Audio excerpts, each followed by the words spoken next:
नमस्कार दोस्तों, स्वागत है आप सभी का हमारे एक और नए वीडियो में।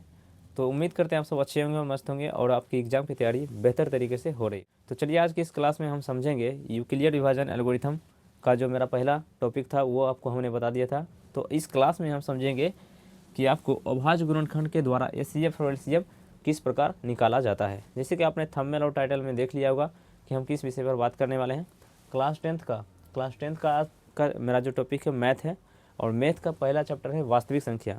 वास्तविक संख्या में ही एक और टॉपिक आता है अभाज्य गुणनखंड के द्वारा हमको एचसीएफ एंड एलसीएम यानी कि महत्तम समावर्तक और लघुत्तम समावर्तक किस प्रकार निकाला जाता है और इससे क्वेश्चन कैसे एग्जाम में पूछा जाता है, इसको आज हम इस टॉपिक को सॉल्व करते हैं। ठीक है, तो यहाँ पर हमने आपको एनसीईआरटी बुक से यहाँ पर नोट्स को एनसीईआरटी बुक से आपको सारे क्वेश्चन कराते जाएंगे और समझाते भी जाएंगे कि एग्जाम में किस प्रकार से क्वेश्चन को पूछा जाता है और यहाँ से क्वेश्चन कैसे बनता है। ठीक है, तो पहला जो मेरा क्वेश्चन रहेगा कि अभाज्य गुणनखंड विधि से आपको क्या करना है, एचसीएफ और एलसीएम निकालना है। तो पहला जो मेरा क्वेश्चन रहेगा वह क्या है, 4320। तो पहला मेरा क्वेश्चन दिया गया है 4320। अब इसको हम देखेंगे कि अभाज्य गुणनखंड विधि से हमको क्या करना है, एचसीएफ और एलसीएम निकालना है। तो इस क्वेश्चन को क्या करना है, एचसीएफ एंड एलसीएम ज्ञात करनी है। एचसीएफ और एलसीएम ज्ञात करनी है किस विधि से, अभाज्य गुणनखंड विधि से। तो चलिए करते हैं। सबसे पहले लिखते हैं सॉल्यूशन, लिखते हैं 43 और 20। तो अभाज्य गुणनखंड विधि का यह रूल है। अभाज्य गुणनखंड विधि का क्या है रूल है, इस प्रकार से बनता है। 2 से लगाएंगे सबसे पहले तो आएगा 2, उसके बाद आएगा 1, उसके बाद आएगा 6, उसके बाद आएगा 0। अब ये कैसे हो गया, क्योंकि आप जब 10th क्लास में पढ़ रहे हैं और आपको अभाज्य गुणनखंड निकालने के लिए नहीं आता है, तो या तो आप दूसरे हमारे जो दूसरा क्लास है उसको देखकर सीख सकते हैं, या कहीं भी यूट्यूब पर सर्च करके आप कोई भी वीडियो देखकर सीख सकते हैं। बाकी क्लास 10th में है तो आपको अभाज्य गुणनखंड विधि को आपको सीखना ही पड़ेगा, और नहीं सीखें, यदि सीखें तो इस प्रकार से आप सॉल्व करते हैं। तो अभाज्य गुणनखंड विधि से सॉल्व करते हैं।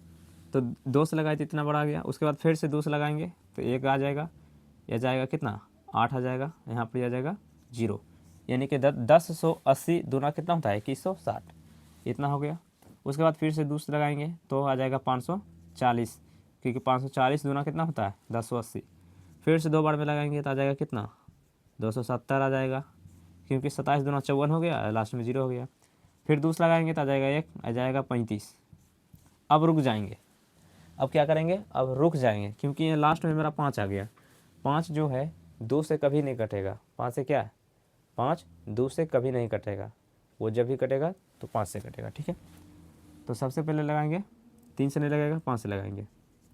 5 से लगाएंगे तो 5 दूना कितना हो जाएगा 10, 13 है तो 3 बच गया, तो 7 बचे 35, यानी कि 27 बचे कितना होता है 135, कट गया। अब 3 से फिर से लगाएंगे, क्योंकि 3 से मेरा 27 कट रहा है, तो 9 तिया 27, 3 से फिर लगाएंगे 3 तिया 3, 3 तिया 9। ठीक है, इतना बार में कट गया। अब क्या करेंगे, इसके ऑर्डर में लिखेंगे, चूँकि अभाज्य गुणनखंड विधि का जो रूल होता है उसको ऑर्डर में लिखेंगे। चूँकि 43 और 20 बराबर कितना आ गया, 2 कितने बार आया है तो 1 2 3 4 5, 2 आया है 5 बार, तो लिखेंगे 2 के घात 5 गुने 3 कितने बार आया है 1 2 3, 1 2 3, तो 3 आया है 3 बार, और गुने में कितना है 5 है, 5 आया है 1 बार, तो कितना आ गया 2 के घात 5, 3 के घात 3, अगुने 5, 5 के घात 1। कोई भी संख्या के पावर में अगर कुछ नहीं रहता है तो क्या रहता है 1 रहता है, जस्ट 1।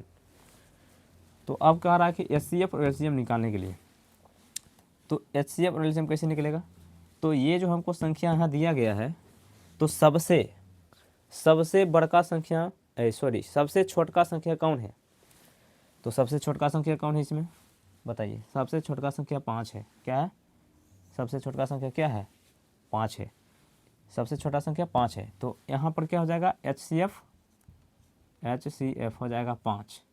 अब सबसे बड़का संख्या कौन है इसमें, सबसे बड़का संख्या, तो सबसे बड़का संख्या 2 के पावर 5 है, 3 के पावर 3 है, और गुने में क्या है 5 है। तो इन सभी संख्याओं को क्या करिए, गुना कर दीजिए। गुना करने के बाद जो संख्या आएगा वही क्या होगा एलसीएम होगा, वही क्या होगा एलसीएम होगा। जैसे ही मान लेते हैं कि इसको जब हम सॉल्व करते हैं तो इस सभी संख्याओं को जब हम गुना करते हैं तो वही क्या आता है, एलसीएम। तो एलसीएम निकालने के लिए तो आपको आता ही है, एचसीएफ यहाँ पर 5 हो गया और एलसीएम क्या हो जाएगा, इस सभी को गुना कर दीजिए। तो लिखते हैं चूँकि एलसीएम बराबर 2 के पावर 5 गुणे 3 के पावर 3 और गुणे में हो जाएगा कितना, 5। तो चलिए गुना करते हैं। 2 के पावर 5, 2 दूनी 4, 4 दूनी 8, 8 दूनी 16, 16 दूनी 32, इसका आ गया 32, 3 3 9 27 गुणे 5। इस सभी को गुना कर दीजिए, जो आएगा क्या होगा, आंसर होगा। इस प्रकार से अब क्या करना है, एचसीएफ और एलसीएफ ज्ञात कर लेनी है अभाज्य गुणनखंड विधि से। अब हम दूसरे क्वेश्चन को देखते हैं। दूसरा क्वेश्चन यहाँ कह रहा है कि 23 75 0 में 5 का अधिकतम घात क्या होगा। कोई भी टॉपिक से हम एक ही प्रश्न को आपको समझाएंगे, बाकी जो भी क्वेश्चन रहेगा अब बन जाएगा। दूसरा क्वेश्चन में कह रहा है कि 23 75 0 में 5 का अधिकतम घात क्या होगा। तो चलिए इस क्वेश्चन को अभी सोल्व करते हैं। अगला मेरा क्वेश्चन है 23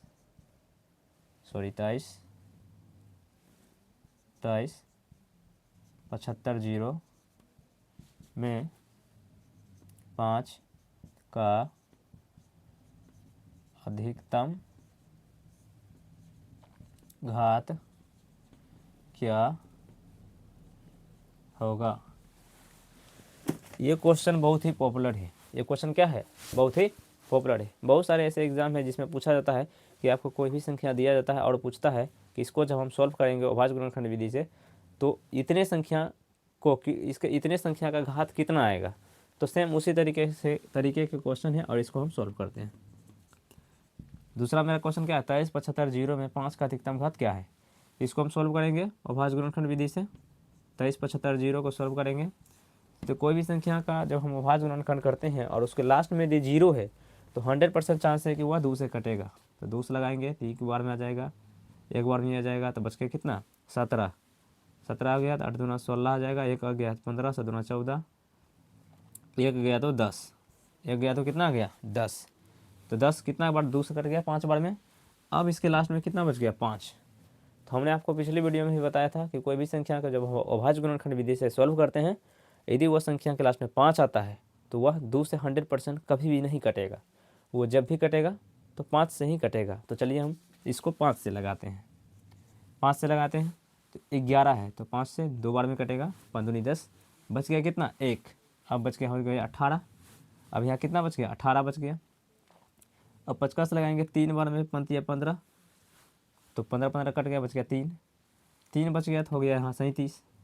अब कितना बार में लगाएंगे तो 7 बचे 35, 7 बार में लगाएंगे। अब बच गया 2 पर 5 25, तो 50 से 5 बार में लगाएंगे कट जाएगा 5 बचे 25। ठीक। अब इसके बाद फिर से संख्या जो आया है उसके लास्ट में क्या है, 5 है। तो उस संख्या को क्या करेंगे, फिर से 5 से लगाएंगे। तो चलिए 5 से लगाते हैं एक बार और।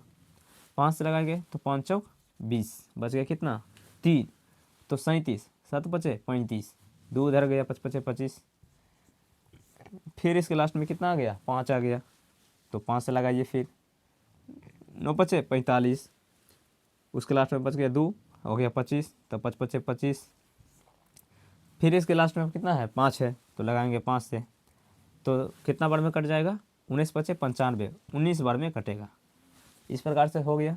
अब लिखेंगे चूँकि कितना है, 23 75 0 का अधिकतम घात